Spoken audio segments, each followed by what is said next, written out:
আসসালামু আলাইকুম ভিউয়ার্স। এটা হচ্ছে রাজপ্রাসাদের বেষ্টনীর মধ্যে বা নিরাপত্তা বলয় এটা চারটি রাজার আমলের চারটি যোগাযোগের পথ ছিল। এই যে দেখতে পাচ্ছেন, এই সেখানে রাজনৈতিক মতপার্থক্যের কারণে যে জনসাধারণ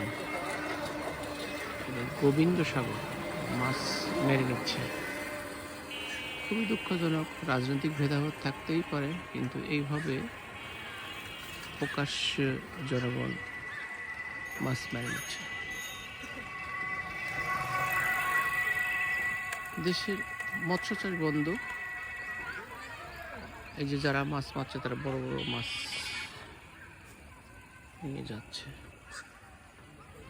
যেটা অতীতে আওয়ামী লীগের আমলেও এমন ঘটনা ঘটেছে।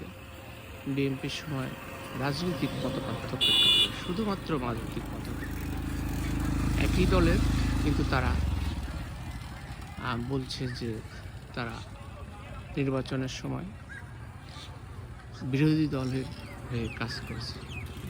এই কারণেই শুধুমাত্র মাছ প্রকাশ্য জনসাধারণ মারছে।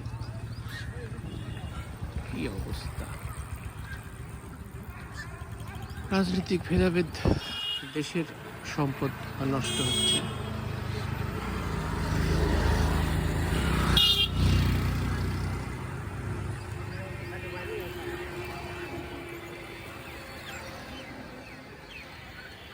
বিশাল পুকুর, রাজার চতুর্দিকে বহিঃশত্রু সৌন্দর্যবোধন এবং উঁচু করলে পরে রাজনৈতিক দেখার সৌন্দর্য পাওয়ার কারণে এই পুকুরগুলো খনন করা হয়েছে।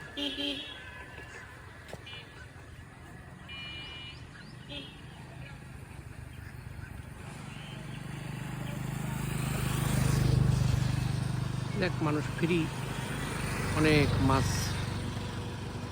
শিকার করলো এবং মাছ খেতে পারলো। এটা সাধারণ মানুষের জন্য একটি সৌভাগ্যের বিষয়।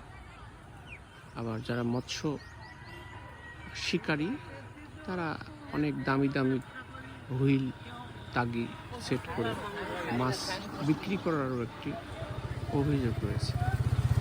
অনেকে এটাকে পেশা হিসেবে নিয়ে তারা অনেক মাছ বিক্রি করছে খোলা বাজারে।